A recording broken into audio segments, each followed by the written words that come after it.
5 tempat di bumi yang disebut dalam Al-Quran dan hadis namun masih jadi misteri. Terdapat banyak tempat di bumi yang jarang bahkan belum pernah dijangkau oleh manusia. Al-Quran dan hadis dari Rasulullah yang kebenarannya sangat diyakini oleh umat muslim menyebut bahwa benar terdapat tempat misterius di bumi ini. Beberapa tempat itu tertulis dalam surat Al-Kahfi ayat 83-101, surat An-Naml ayat 44 hingga hadis Nabi Muhammad tentang Pulau Dajjal yang diriwayatkan Imam Muslim. Hal ini tentu dapat diterima dengan logika mengingat faktanya bumi memiliki luas sekitar 500 juta kilometer persegi dengan 30% daratan dan 70% lautan. Itu artinya luas daratan hanya sekitar 149 juta kilometer persegi. Dari semua itu, berdasarkan analisis dengan menggunakan satelit dari data yang diberikan EVO Global Land Cover Share Database, jumlah daratan yang telah dimanipulasi manusia hanya sekitar 900.000 kilometer persegi. Lantas bagaimana dengan lautan? Tentu masih banyak bagian di bumi ini yang belum terjamah manusia. Untuk informasi mengenai tempat misterius di bumi yang dituliskan dalam Al-Quran, berikut TV Pintar telah merangkum dari beberapa sumber. 1. Telaga Ainul Hayat. Menurut beberapa ahli tafsir, Ainul Hayat merupakan air kehidupan yang dapat menjadikan manusia hidup abadi. Sehingga siapapun yang meminum air tersebut maka ia akan hidup selamanya hingga hari kiamat atau jika ia memohon kepada Allah untuk diwafatkan. Kisah tentang Telaga Ainul Hayat tercatat dalam Al-Quran Surat Al-Kahfi ayat 83-101.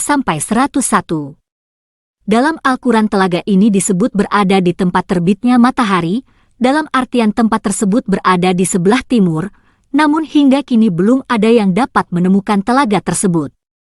Dikisahkan Nabi Khidir alaihissalam dan Raja Zulkarnain sempat mencari tempat tersebut selama 12 tahun. Dikatakan tempat itu gelap, namun tidak seperti malam hari melainkan gelap karena dipenuhi kabut asap. 2. Tembok Ya'juj dan Ma'juj. Kisah misteri tembok besi raksasa yang dibuat Raja Zulkarnain tak lepas dari keberingasan Ya'juj dan Ma'juj, kaum perusak bumi.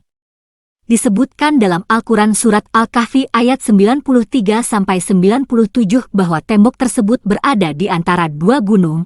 Dikisahkan Ya'juj dan Ma'juj merupakan manusia yang juga keturunan dari Nabi Adam alaihissalam. Keberadaan tembok besi yang dibuat Zulkarnain hingga kini juga masih tertutupi tabir.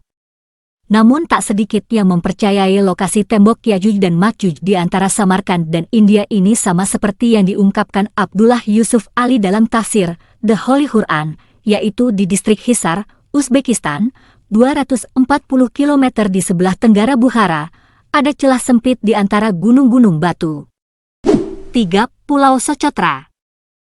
Dajjal adalah makhluk Allah Subhanahu wa Ta'ala yang memiliki kekuatan besar sebagai fitnah di muka bumi.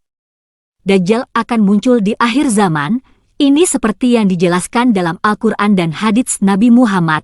Dalam hadits Nabi yang diriwayatkan Imam Muslim sudah diterangkan bahwa ada suatu lokasi yang diketahui sebagai tempat Dajjal dibelenggu oleh Allah Subhanahu wa Ta'ala. Salah seorang sahabat Nabi bernama Tamim mengatakan ia tersesat di suatu pulau di mana pulau tersebut terdapat binatang berbulu lebat dan seorang pria yang dibelenggu. Lokasi pulau itu, kata Tamim, berada di Laut Syam atau di Laut Yaman. Terkait penjelasan tersebut, beredar isu yang beranggapan bahwa keterangan Tamim menuju pada Pulau Socotra yang berlokasi di Laut Yaman, karena seperti yang diceritakan pulau itu banyak ditemui binatang aneh dan ditumbuhi pepohonan yang tidak didapati di tempat lain serta jarang dikunjungi manusia. 4. Gunung Kaf. Diceritakan ketika Nabi Muhammad pulang dari perjalanan Isra Miraj, beliau melihat Gunung Kaf yang mana tampak pemandangan sangat indah sehingga membuat Nabi Muhammad terpesona dengan keindahan tersebut. Akhirnya Nabi mengajak malaikat Jibril mengunjungi tempat-tempat tersebut. Di dalam Al-Quran sendiri, Gunung Kaf diabadikan dalam sebuah surat Kaf. Tapi, sampai saat ini tidak ada orang yang mengetahuinya. Ada yang mengatakan di antara Yordania dan Arab Saudi. Namun ada juga yang mengatakan letaknya ada di daerah Yaman. Selain itu, ada yang menyebut Gunung Kaf berada di suatu daerah sebelum Persia, dekat tembok Ya'juj dan Ma'juj.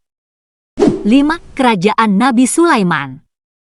Nabi Sulaiman alaihi salam memiliki kerajaan yang sangat besar dan megah.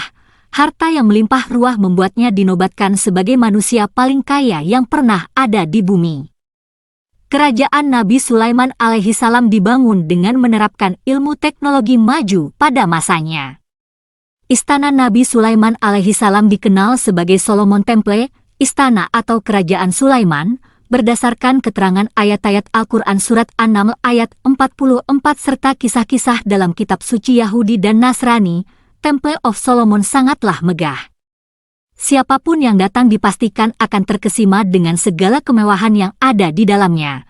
Sepeninggalnya Nabi Sulaiman, istana itu hancur, namun hancurnya istana Nabi Sulaiman itu bukan karena runtuh, tetapi diruntuhkan oleh orang-orang Yahudi yang sombong dan angkuh. Hal ini dijelaskan dalam Al-Quran Surah Al-Isra ayat 4-7. Konon, istana Nabi Sulaiman terletak di sebelah selatan Dome of the Rock, yaitu masjid yang dibangun oleh Khalifah Al-Walid dari dinasti Umayyah. Tempat ini pernah dipakai sholat oleh Khalifah Umar bin Khattab. Ia kemudian meletakkan sebuah batu. Lalu, dibangun kubah yang kemudian dikenal dengan nama The Dome of Rock di atas batu itu oleh Abdul Malik.